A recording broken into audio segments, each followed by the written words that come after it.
პუტინს პრობლემა აქვს. გონია რომ ამას ხშირად ვამბობთ ამ ახსს და ეს ჩვეულებრივ უკრაინის მიერ რუსეთის ლიდერის მხილებას უკავშირდება, მაგრამ ამჯერად ასე არ არის. პუტინის უახლესი პრობლემა უკრაინის ტერიტორიიდან შორს ვითარდება. თუმცა მას შეიძლება ისეთივე ძლიერი გავლენა ჰქონდეს რუსეთს და პუტინის მემკვიდრეობაზე. ჩეჩნეთში რაღაც დიდი ხდება და რუსეთის ლიდერს არ შეუძლია შეცვალოს ის, რაც მოდის. პუტინის შემდეგი ომი იწყება. მაგრამ ეს ომი არ იქნება ნატოს ქვეყანასთან და არც უკრაინაში რუსეთის ქმედებების ესკალაცია. შემდეგი მტერი თავად რუსეთის შიგნიდან მოდის და ეს შეიძლება პუტინის დასასრულიც გახდეს. და ყველაფერი ერთ კაცს, რამზან კადიროვს უკავშირდება. 2007 წლიდან რამზან კადიროვი რუსეთის შემადგენლობაში არსებული ჩეჩნეთის რესპუბლიკის პრეზიდენტის, უпростоრად კი სასტიკი დიქტატორის პოსტს იკავებს. მისი მმართველობის პერიოდში ჩეჩნეთი რუსეთის გავლენის ქვეშ დარჩა, მიუხედავად იმისა, რომ არაერთხელ იბრძოლა დამოუკიდებლობისთვის. კადიროვის შორსაა დამამშვიდებელი გავლენისგან. ის სასტიკი ადამიანია, რომელმაც შარიათის კანონი შემოიღო და ჩეჩნეთში დამოუკიდებლობის მოსურნე ყველა მცდელობა რუსეთისგან გამოყოფის მიმართ სასტიკად აღკვეთა. აი რატომ აფასებს პუტინი კადიროვს? ის არის ჯალათი, რომელიც თავის ნაჯახს იყენებს იმისთვის, რომ რუსეთმა შეინარჩუნოს გავლენა არა მხოლოდ ჩეჩნეთში, არამედ მთელ კავკასიის რეგიონში. მაგრამ კადიროვი კვდება. ყოველ შემთხვევაში ეს არის ჭორი, რომელიც 2026 წლის უფრო ადრეულ პერიოდში გავრცელდა. იანვარში Moscow Times-მა გამოაქვეყნა ინფორმაცია, რომ როგორც რუსულ, ისე უკრაინულ მედიაში ვივარაუდობდნენ, რომ კადიროვს თირკმლის უკმარუკმარისობა ჰქონდა, რომელიც შესაძლოა სასიკვდილო აღმოჩნდეს. რა თქმა უნდა, ეს მხოლოდ ჭორები იყო იმ დროს, მაგრამ ახლა ისინი რეალობას ემსგავსება, რომელსაც პუტინი მალე უნდა შეეჯახოს. ბოლო თვეებში კადიროვი ისეთ ნაბიჯებს დგამს, რაც მიუთითებს, რომ ის ცდილობს პოტენციური მემკვიდრის ადგილის უზრუნველყოფას, ან სულ მცირე, თავისი ოჯახის უსაფრთხოების დაცვას ქვეყანაში, სადაც სხვადასხვა კლანებს შორის ომი ყოველთვის შესაძლებელია. კადიროვის შვილები, რომლებიც ახალგაზრდები არიან და ძალიან მცირე სამთავრობო გამოცდილება აქვთ, მნიშვნელოვან სამთავრობო პოზიციებზე ინიშნებიან. ნეპოტიზმი ალბათ, მაგრამ ასევე უცნაური ნაბიჯია დიქტატორის მხრიდან, რომელიც თავადაც საკმაოდ ახალგაზრდაა. კადიროვის რამდენიმე შვილის ქორწინება ჩეჩნეთის ოფიციალურ პირებთან კიდევ უფრო უცნაურია. თუ რამე იცით ისტორიაზე, იცით რომ სოფლიოს ლიდერების შვილებს შორის ქორწინება ხშირად გამოიყენებოდა ალიანსების შესაქმნელად და თავდასხმისგან თავის დასაცავად. ჩეჩნეთის კლანურ საზოგადოებაშიც ხშირად ასე ხდება. ასე რომ კადიროვის შვილების ქორწინებები, ისევე როგორც მათი დაწინაურება მთავარ სამთავრობო პოზიციებზე, ყველა ნიშანია იმისა, რომ კადიროვი სასოწარკვეთილად ცდილობს თავისი ოჯახი მოამზადოს იმ მომავლისთვის, სადაც თავად აღარ იქნება. კაცი ისეთ ნაბიჯებს დგამს, რაც მიუთითებს, რომ მალე მოკვდება. და სწორედ ეს ფაქტი ქმნის პუტინისთვის ასეთ დიდ პრობლემას. რასაც აქ ხედავთ, ეს არის მოახლოებული ხელისუფლების გადაბარების კრიზისი, რომელიც როგორც ჩანს, ჩეჩნეთს მოიცავს. პუტინისთვის, რომელიც დიდი ხანია ეყრდნობა კადიროვის მიერ მოტანილ სტაბილურობას, განსაკუთრებით მისი უნარის გამო, ჩეჩნეთის კლანები დაიმორჩილოს, ეს ხელისუფლების გადაბარების კრიზისი სასიკვდილოა რუსეთის პოზიციისთვის კავკასიაში. როგორც Foreign Policy 4 ივნისის სტატიაში აღნიშნავს, ჩეჩნეთს თავისი შედარებით მცირე ზომისთვის არაპროპორციულად დიდი ქაოსის გამოწვევის ისტორია აქვს. და ამ ქაოსის დიდი ნაწილი დაკავშირებულია ქვეყნის მოსახლეობის მრავალ წარმომადგენელში არსებულ სურვილთან, რომ მიიღონ დამოუკიდებლობა რუსეთისგან. თუ კადიროვი მართლაც გარდაცვალების ვარზია შედარებით ახალგაზრდა ასაკში, 49 წლის ასაკში, ეს ნიშნავს, რომ ჩეჩნეთი ქაოსში ჩაძირვის ვარზია. საბოლოოდ, როდესაც ძლიერი მართველი ქრება აღარავინ რჩება, რომ გააკონტროლოს კლანები, რომლებიც კვლავაც სუთ რუსეთის წინააღმდეგ ბრძოლა. ამჟამად პუტინი აუცილებლად სვამს საკუთარ თავს დიდ კითხვას: ვინ მოვა რამზან კადიროვის შემდეგ? ჩეჩნეთის ამჟამინდელი ლიდერი, როგორც ჩანს, ცდილობს თავისი 18 წლის ვაჟი ადამი მოამზადოს ამ როლისთვის. რუსეთისთვის ეს გარკვეულწილად იდეალური გადაწყვეტა იქნებოდა. ეს პუტინს საშუალებას მისცემდა ახალ მმართველთან მრჩეველი დაენიშნა, თითქმის როგორც მეფის რეგენტი, რითაც უზრუნველყოფდა რუსეთის გავლენის შენარჩუნებას ჩეჩნეთში. მაგრამ ეს იდეალური სცენარიც კი სავსეა პრობლემებით. ადამ კადიროვი ახალგაზრდა, ძალიან ახალგაზრდა, აზრდა. აი რატო დადგებოდა რეგენტის საკითხი საერთოდ? ეს ახალგაზრდობა ადამ კადიროვს ბევრად უფრო დიდ სამიზნედ აქცევს, ვიდრე თავად კადიროვია. ადამი შეიძლება აღიქვან როგორც სუსტი, ბავშვი კაცის საქმეში, რომელსაც სხვა კლანები, განსაკუთრებით კადიროვის მოწინააღმდეგეების მიერ ხელმძღვანელობებული კლანები, რომლებიც გადასახლებაში არიან, სამიზნედ აირჩევენ. კადიროვს ჰყავს სხვა შვილებიც, რომლებსაც შეიძლება სცადოს ახალი ლიდერის პოზიციაზე დაყენება, სანამ მოკვდება. ახმათი, რომელიც ადამზე დაახლოებით 1 წლით უფროსია, არის ოჯახის ინტელექტუალი, ამბობს მაყურებელი. მაგრამ მას ასევე არ აქვს ხიბლი და მამამისი, როგორც ჩანს, არ თვლის მას ღირსეულ მემკვიდრედ. ზელიმხანს აქვს ის სისხლის წყურვილი, რაც მამამის, მაგრამ ის იმდენად გაუწონასწორებელია, რომ ფაქტობრივად გადაასახლეს არაბთა გაერთიანებულ საამიროებში. ასე რომ როგორც ჩანს, ის გამორიცხულია. ასე რომ ადამი რჩება, სუსტი მემკვიდრე ლიდერისა, რომლის ჯანმრთელობაც როგორც ჩანს უარესდება, და რომელიც აღმოჩნდა იმ ადამიანის როლში, რომელზეც პუტინს ჩეჩნეთში თავისი გავლენის შესანარჩუნებლად უნდა დაეხდნოს. რეალობა ისაა, რომ უფროსი კადიროვის სიკვდილი ჩეჩნეთში ქაოსის პერიოდს გამოიწვევს. თუნდაც რომელიმე ვაჟი აიყვანონ, პუტინი ძნელად თუ დაეყოთნობა იმ რკინის მარწუხებს, რომლებმაც რუსეთს თითქმის 200 წლეულის განმავლობაში ერთ-ერთ ყველაზე ამბოხებულ რესპუბლიკაზე კონტროლის შენარჩუნების საშუალება მისცა. ბრძოლა გარდაუვალია. და რომ უკეთ გავიგოთ რატო, საჭიროა ცოტა უფრო ღრმად ჩავიხედოთ ჩეჩნეთის უახლეს ისტორიაში რუსეთის კონტექსტში. დაგაბრუნებთ 1990-იან წლებში და 2000-იანების დასაწყისში. გახსოვთ ის დამოუკიდებლობისკენ სწრაფვა, რომელიც ვახსენეთ და რომელიც ჩეჩნეთის ბევრ კლანში ჯერ კიდევ ძალიან ცოცხალი. ეს სწრაფვა პიკს აღწევდა მე-20 საუკუნის ბოლოს, როცა ჩეჩნეთი რუსეთთან ორ ომში იყო ჩართული და მას ქვეყანას ღრმა იარები დაუტოვა. პუტინისთვის ეს ომების შესაძლებლობა იყო. განსაკუთრებით მეორე ომის დროს მან სასტიკად დაიმორჩილა ჩეჩნეთი და შეძლო რამზანის მამა ახმად კადიროვი ქავის მხარეს გადაეყვანა. ორივე ომის ბოლოს 160,000 ადამიანის სისხლი დაიღوارა, მათგან 40,000-მდე ჩეჩენი მებრძოლი და მშვიდობიანი მოსახლე იყო. დანარჩენები კი სხვადასხვა ეთნიკური ჯგუფის წარმომადგენლები იყვნენ, როგორც ამას ჯეიმსთაუნის ფონდი აღნიშნავს. მაგრამ უმეტესობა რუსი იყო. მაგრამ ეს პუტინისთვის მნიშვნელობას არ წარმოადგენდა. მისთვის მთავარი იყო, რომ ჩეჩნეთი კონტროლის ქვეშ ყოფილიყო და ასე დაარსდა დაახლოებით 200 წლეულის განმავლობაში. ეს ყველაფერი ნიშნავს, რომ პუტინი ხელისუფლებაში ჩეჩნეთის ჩახშობის ხარჯზე მოვიდა. ეს მხოლოდ ჩეჩნურ საზოგადოებაში არ არის მნიშვნელოვანი, რომელმაც 200 წლეული სისასტიკე და რუსეთის მუდმივი გავლენა განიცადა, რასაც ქვეყნის მომაკვდავი ლიდერი ახალისებდა. ეს პუტინისთვისაც გადამწყვეტი იყო. მას შეეძლო თავისი მოქმედებები, ზოგი ამას ომის დანაშაულებსაც უწოდებს, ჩეჩნეთში გამოეყენებინა საკუთარი ძლევამოსილი ლიდერის იმიჯის დასამკვიდრებლად. პუტინმა ჩეჩნეთის პრობლემა გადაჭრა. მას შეეძლო ნებისმიერი სხვა პრობლემაც გადაეჭრა, რომელსაც რუსეთი წააწყვეტებოდა. მხოლოდ პუტინმა ვერ წარმოიდგინა, რომ მართველი, რომელიც მასზე დიდხანს უნდა ეცოცხლა, საბოლოოდ ძალიან ადრე აღმოჩნდებოდა სიკვდილის პირას. და თუ კადიროვი მოგვდება, მასობრივი პროტესტების, ახალი აჯანყების და პოლიტიკური მობილიზაციის პოტენციალი პუტინის მტრებს შორის სრულიად რეალურია. ამ ყველაფრის გასაკონტროლებლად კიდევ ერთი ომი უნდა გაიმართოს. მაგრამ სწორედ აქ ხდება უკრაინის ომი მთავარი ფაქტორი. ჩეჩნეთმა საინტერესო როლი ითამაშა იმ ომში. ერთი მხრივ კადიროვისადმი ერთგული ადამიანები მთელი კონფლიქტის განმავლობაში რუსეთის მხარეს იბრძოდნენ, მაგრამ ბევრი ჩეჩენი იბრძვის უკრაინის მხარეს. გისის ცნობით, ისინი, ვინც უკრაინის მხარეს იბრძვიან, ხშირად ზოგადად უჭერენ მხარს უკრაინის სუვერენიტეტის შენარჩუნებას. თუმცა მათ ასევე სურთ ისწავლონ, ნახონ როგორ იბრძვის რუსეთი და გაიგონ, რას აკეთებს უკრაინა თავის დასაცავად. უკრაინამ გონივრულად ჩეჩნების ნაწილს გაუძლიერა ეს სურვილი, რომ ისწავლონ და მოემზადონ დამოუკიდებლობისთვის ბრძოლისთვის. 2022 წელს უკრაინამ ოფიციალურად აღიარა ჩეჩნეთის დამოუკიდებლობა რუსეთის კრუცისგან, რაც ერთდროულად იყო პუტინის მიმართ გამოწვევა და სიგნალი ჩეჩნეთში ყველასთვის, ვისაც ბრძოლა სურს, რომ უკრაინა მხარს დაუჭერს მათ საქმეს.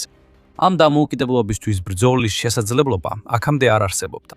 10 წლეულების განმავლობაში პუტინი ეყრდნობოდა ერთ ადამიანს და მის სასტიკ რეჟიმს, რათა ჩეჩნეთში მცხოვრებ ბევრ ადამიანში დამოუკიდებლობის სურვილი დაეკონტროლებინა.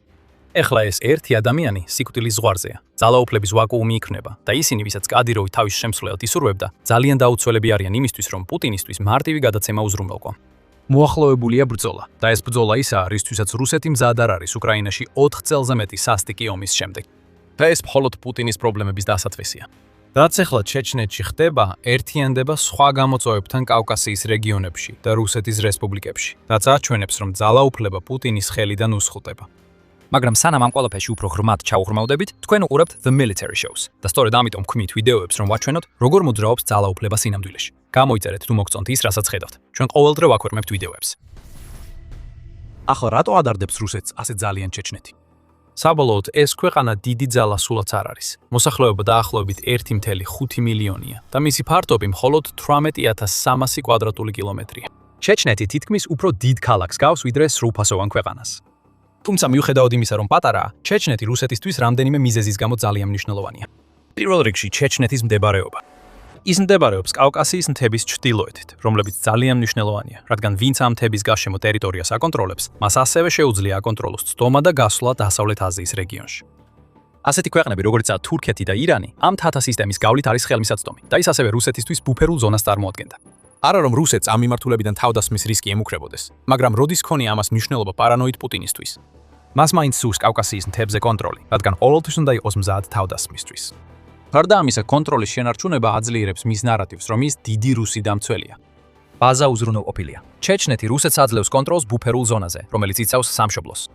მაგრამ როცა კადიროვი როგორც ჩანს სიკვდილის პირასაა, ეს კონტროლი იწყებს შესუსტებას და მდგომარეობა კიდევ უფრო მძიმდება. ამ მთის ქედის სამხრეთით მდებარეობს სომხეთი, კიდევ ერთი რეგიონი, რომლის კონტროლსაც რუსეთი ცდილობს. სომხეთმა ივნისში დიდი ნაბიჯი გადადგა დერუსიფიკაციისკენ. ჩატარდა არჩევნები, რომლის შედეგადაც პრემიერ-მინისტრმა ნიკოლ ფაშინიანმა ხმების თითქმის 50% მიიღო და სომხეთის მთავარი ძალაუფლება მოიპოვა. ფაშინიანმა დაამარცხა რუსეთის მხარდაჭერილი ოპოზიცია და მასიური დეზინფორმაციის კამპანია, რათა მიიღწია გამარჯვებისთვის და როგორც ჩანს, ის აპირებს ევროკავშირში გაწევრიანებისკენ და დასავლეთთან უფრო ღრმა კავშირებისკენ სწრაფას. ეს ყველაფერი ნიშნავს იმას, რომ რუსეთის გავლენა კავკასიონის მთების ჩრდილოეთითაც და სამხრეთითაც მდებარე ტერიტორიებზე საფრთხის ქვეშაა ისე, როგორც 10 წლების განმავლობაში არ გვინახავს. სომხეთის ცვლილება ეტაპობრივად მიმდინარეობდა, მრავალი წლის განმავლობაში. ჩეჩნეთში კრიზისი აფეთქება ცენტრის მიერებს, ერთი ადამიანის სიკვდილით გამოწვეული. მაგრამ ორივე შემთხვევაში ვხედავთ, რომ რუსეთის გავლენა სუსტდება. ვლადიმერ პუტინმა მაქსიმალურად სცადა, რომ სომხეთი რუსეთისადმი მეგობრულ პრემიერ-მინისტრს აერჩია. რუსეთმა დეზინფორმაციის კამპანიები წამოიწყო ფაშინიანის შესახებ. ვლადიმერ პუტინმა ფაშინიანს მოთხოვნები წაუყენა 1 აპრილის შეხვედრის დროს და ასევე დაემუქრა სავაჭრო ემბარგოთი, რომელიც რუსეთმა არჩევნების მოახლოებისას დააწესა. უკან დასაბრუნებელი წერტილი, როგორც რუსული პროპაგანდისტები ამბობდნენ, გადალახა სომხეთმა უკან მოხედვის გარეშე. და ბოლოს ვლადიმერ პუტინმა დაინახა, რომ მისი ინტრიგები უშედეგო იყო. მისთვის დასავლეთმა სომხეთში გაიმარჯვა და მისი გავლენა კავკასიაზე შესუსტდა. ეხლა, როდესაც ჩეჩნეთის კრიზისი გარდაუვალია, ეს შესუსტებული გავლენა შეიძლება მთლიანად დაინგრეს შიდა დაპირისპირებებისა და რუსეთის უუნარობის ფონზე, რომ დაემორჩილებინა კადიროვის მიერ დანიშნული ლიდერი, რადგან თავისი სამხედრო ძალების დიდი ნაწილი უკრაინაში ომში დახარჯა. ეს კიდევ ერთ საინტერესო საკითხამდე მიგვიყვანს. ჩეჩნეთი რუსეთის რესპუბლიკაა, თუმცა გარკვეული ავტონომიით სარგებლობს. ის მაინც პუტინის კონტროლის ქვეშაა და რუსეთის ბევრ კანონზე ვრცელდება. ეს სულაც არ არის იშვიათი მოწყობა. სინამდვილეში რუსეთს 21 რესპუბლიკა აქვს, თუმცა 22 აცხადებს, როდესაც უკანონოდ მიერთებულ ყირიმსაც ითვლის. წარმოიდგინეთ ასეთი სცენარი. კადიროვი კვდება და მის ნაცვლად არჩეული გამოუცდელი შვილი ვერ უმკლავდება. რუსეთის ყველა მცდელობის მიუხედავად, სხვა ჩეჩენთა კლანი მოდის ხელისუფლებაში და თავიდან იწყებს დამოუკიდებლობისთვის ბრძოლას, რომელმაც პუტინის პოლიტიკური კარიერის დასაწყისში დიდი გავლენა მოახდინა. ხოლო ამჯერად რუსეთი უკრაინის ომის გამო ძალა გამოცლილია. რუსეთს დაკარგული ხავს 1,39 მილიონზე მეტი ჯარისკაცი. უკრაინაში განადგურებულია 12,000 ტანკი და 2-ჯერ მეტზე მეტი ჯავშანმანქანა. და მიუხედავად იმისა, რომ რუსეთს საკმარისად დიდი არმია ჰყავს ჩეჩენ მეამბოხეებთან საბრძოლველად, რესპუბლიკაში გაგზავნილი ყოველი ჯარისკაცი ის ჯარისკაცია, რომელიც უკრაინაში ვერ წავ. პუტინს მოუწევს პრიორიტეტების განსაზღვრა და უკრაინა დარჩება მის მთავარ ყურადღების ცენტრში. პუტინი ვერ შეაჩერებს ჩეჩენების შეტევას. ჩეჩნეთი წარმატებას მიაღწევს და დამოუკიდებელი გახდება. რას ნიშნავს ეს რუსეთის სხვა რესპუბლიკებისთვის? ზოგიერთისთვის ეს აჩვენებს, რომ დამოუკიდებლობა შესაძლებელი. ეს არ ნიშნავს, რომ რუსეთის ყველა 21 რესპუბლიკა ჩეჩნეთის მაგალითს გაჰყვება, მაგრამ რამდენიმე მათგანს საკუთარი აქტიური დამოუკიდებლობის მოძრაობა აქვს. და ისინი შესაძლოა გახდნენ შემდეგი კანდიდატებები, რომლებიც რუსეთს გამოეყოფიან. 2023 წლის თებერვალში გამოქვეყნდა ონლაინ ხმის მიცემის შედეგები საინტერესო გამოკითხვაზე, სახელწოდებით ეროვნული ონლაინ რეფერენდუმი, ეროვნული რესპუბლიკების თვითგამორკვევაზე. ეს გამოკითხვები ჩატარდა რუსეთის 5 რესპუბლიკაში და ყველა შედეგმა აჩვენა დამოუკიდებლობის სურვილი. კუბანი იყო რესპუბლიკა, რომელიც ყველაზე მეტად იყო დაკავშირებული რუსეთთან, სადაც დამოუკიდებლობისთვის ხმის მიცემა იყო მხოლოდ 45.7%. უმრავლესობა, მაგრამ არა გადამწყვეტი. სიბირეში 73.9%-მა განაცხადა, რომ სურს მათი რესპუბლიკა დამოუკიდებელი გახდეს. ინგრიაში ეს იყო 66.2%. ურალში 78.2%-მა მისცა ხმა დამოუკიდებლობას, ხოლო რუსეთის ექსკლავ კალინინგრადში 72.1%-მა განაცხადა, რომ სურს თავი დააღწიოს რუსეთს. რა თქმა უნდა, აქ ქავიათებია ის, რომ გამოკითხვა გარკვეულწილად არაოფიციალური იყო და გაურკვეველია, რამდენი ადამიანი, ვინც არ მიუღლია მონაწილეობა, აერჩევდა რუსეთს. მაინც თითოეული ამ შედეგიდან ჩანს, რომ ამ რუსულ რესპუბლიკებში ბევრი ადამიანია, ვისაც სუვერენიტეტი სურს, ზუსტად ისე როგორც ჩეჩნეთში. თუ კადიროვი გარდაიცვალა და რუსეთმა ვერ შეძლო ამ მნიშვნელოვან რესპუბლიკაზე კონტროლის შენარჩუნება, განსაკუთრებით თუ ეს წარუმატებლობა პუტინის უკრაინის ომით გამოწვეული სამხედრო სისუსტის გამო მოხდა, ეს შეიძლება იყოს სიგნალი. სხვა რესპუბლიკებიც შეიძლება სცადონ მიბაძვა. თუ ასე მოხდა, მათ გაამხნევებს ცნობები, რომ რუსეთის თავდაცვის სამინისტრო წარმოების ჩიხშია. და რომ ზოგიერთი გამოკითხვა, მაგალითად ის, რომელზეც პრავდამ 19 ივნისს გაავრცელა ინფორმაცია, მიუთითებს, რომ რუსების 60%-ზე მეტი დაღლილია უკრაინის ომით. აღარაფერს ვამბობ სხვა ომებზე, რომლებსაც პუტინი შეიძლება სცადოს დაწყება. რა თქმა უნდა, პუტინს შეუძლია დაიწყოს კიდევ მეტი ომი. მას შეუძლია ჯარები ჩეჩნეთში გაგზავნოს და კიდევ მეტი სისხლისღვრა გამოიწვიოს. შესაძლოა კადიროვის მიერ არჩეული მემკვიდრის ტახტზე დარჩენასაც კი შეუწყოს ხელი. მაგრამ ასე მხოლოდ მეტრის სხვასა და უკმაყოფილებას გამოიწვევს. იგივე ეხება იმ დანარჩენ 5 რესპუბლიკას, რომლებიც ვახსენეთ. არც ერთი მათგანი ვერ დაუპირისპირდება რუსეთს სამხედრო თვალსაზრისით, მაგრამ ეს არც არის თავარი საკითხი. ჩეჩნეთის მცდელობით შთაგონებულები, თუ ეს მართლაც მოხდება, ყველა მათგანი შეიძლება აღდგეს და თუ კი მათ ჩაახშობენ კიდეც, ეს გზავნილი მთელ მსოფლიოში და თვით რუსეთშიც გავრცელდება. პუტინი კონტროლს კარგავს. ამ ყველაფერთან ერთად, რუსეთის ტერიტორიაზე დამოუკიდებლობისკენ მიმართული ყოველი მცდელობა კიდევ ერთი ყურადღების გადატანაა უკრაინის ომიდან, რომელიც უკვე ძალიან ცუდად მიმდინარეობს. სპეციალური სამხედრო ოპერაცია, რომელიც რამდენიმე დღეში უნდა დასრულებულიყო, ახლა უკვე მე-5 წელს გადაცდა. სწორედ ამიტომაც არიან ბევრი რუსი ომით დაღლილი. ამ უსასრულო კონფლიქტზე კიდევ მეტი ომის დამატება შეიძლება კატასტროფის რეცეპტი იყოს პუტინის მმართველობისთვის. მტრები, რომლებიც ჩრდილებში იმალებიან და პუტინის ჩამოშორების მიზეზს ეძებენ, შეიძლება მოულოდნელად იაქტიურონ. 73 წლის კაცს ყურადღება ზერმეტად გაუყოფია, რაც იმას გამოიწვევს, რომ რაღაც გამორჩეს ან ხელიდან გაუშვას. რაც ჩეჩნეთში ხდება, შეიძლება პუტინის დაცემის დასაწყისი იყოს. ეს ასევე აჩვენებდა პუტინის ძალაუფლების რეალურ საზღვრებს. თუმცა ეს ყველაფერი დამოკიდებულია კადიროვის გარდაცვალებაზე და იმ ხელისუფლების გადაცემის კრიზისზე, რომელსაც უმეტესობა ელოდება, რომ ნამდვილად მოხდება. დაუშვათ ეს ყველაფერი მართლაც მოხდა და საბოლოოდ კიდევ ერთ ჩეჩენთა ომამდე მივიდა, რომელმაც რუსეთი საბოლოოდ გააძევა ჩეჩნეთიდან. ეს გვაძლევს საშუალებას ყველაფერს სხვა კუთხით შევხედოთ. ზეგავლენა პუტინზე და იმ მემკვიდრეობაზე, რომლის დატოვებაც მას სურს. არ არის დიდი აღმოჩენა, რომ პუტინი ძალიან ღელავს იმ მემკვიდრეობაზე, რომელსაც ის დატოვებს. მას სურს, რომ მას ერთ-ერთ დიდ რუდერად აღიქვამდნენ, როცა გარდაიცვლება. სწორედ ამიტომ იყო ის ასეთი სასტიკი ჩეჩნეთის კონტროლის კამპანიაში, თავისი მმართველობის დასაწყისში. მემკვიდრეობისადმი ეს წურვილი უკრაინის ომის ერთ-ერთი მთავარი მამოძრავებელია. შესაძლოა პუტინის მთავარი მიზანი იყოს რუსეთის დატოვება ისე, რომ ის კვლავაც დიდ გეოპოლიტიკურ მოთამაშედ ჩამოყალიბდეს და ეს ყველაფერი მისი დამსახურება იქნება.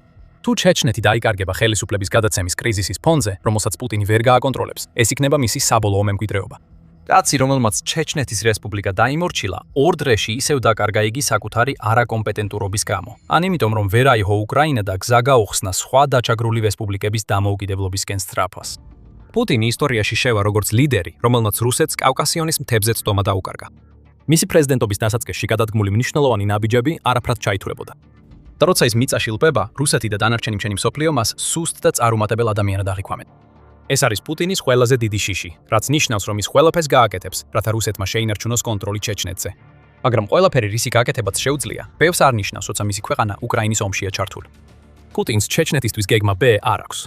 რამზან კადიროვი უნდა გადაეცილებინა პუტინს, რათა რუსეთის ლიდერის მემკვიდრეობა დაცული ყოფილიყო. სხვათა შორის ამ წუთებში უკრაინაში არსებობს ჩეჩნეთის მთავრობა ემიგრაციაში. ეს მთავრობა ემიგრაციაში მოქმედებს მას შემდეგ, რაც ჩეჩნეთი მეორე ჩეჩნეთის ომში 2000 წელს დამარცხდა და აცხადებს, რომ 14 ევროპულ ქვეყანაში 29 ფილიალი აქვს.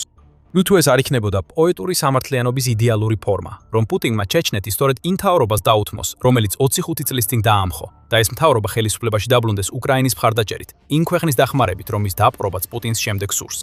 ეს პოტენციური მომავალია, რომელსაც პუტინი შეიძლება შეეჯახოს და თუ კადიროვი მოკვდება, მას შეიძლება ეს მომავალი უფრო მალე მოუწიოს ვიდრე გვიან. პუტინს ახლა მხოლოდ იმედი დარჩა, რომ ჩეჩნეთის კრიზისი როგორმე თავისით მოგვარდება. რუსეთის ლიდერი იგივე მდგომარეობაშია ყირიმზე კონტროლის შენარჩუნების მცდელობის მხრივ, მაგრამ ეს არ მუშაობს. პუტინის ყირიმი დასრულების ზღვარზეა და ეს ყველაფერი უკრაინის ბრწყინვალე სტრატეგიის დამსახურებაა. გაიგეთ მეტი კიდევ ერთ ასეთ წოდებულ რუსულ რესპუბლიკაზე, რომელიც დერუსიფიკაციის ზღვარზეა ჩვენს ვიდეოში. თუ მოგეწონათ ეს ვიდეო, არ დაგავიწყდეთ გამეთ გამოწერა, რათა არ გამოტოვოთ The Military Shows და ჩვენი გაშუქება რუსეთის მრავალ წარუმატებლობაზე. მადლობა ყურებისთვის.